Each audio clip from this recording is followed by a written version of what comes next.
एपा हे 32% आहे की काय आहे, परंतु तिथे राहिले इतर भाषिक जे आहेत ते वर्षानुवर्ष राहतात.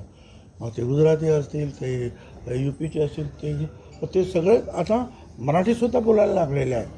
काही लोक जे आहे हत्याग्रह करतात आणि हा विषय वाढवतात, पण अनेक लोक बोलतातसुद्धा.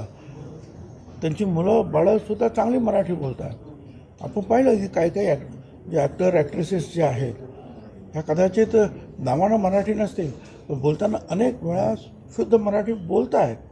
तर मला असं वाटतं की मराठी महाराष्ट्राची राजधानी आहे, त्यामुळे मराठी तिथे आवश्यक आहे. गुजरातच्या राजधानीमध्ये काय गुजराती आवश्यक आहे.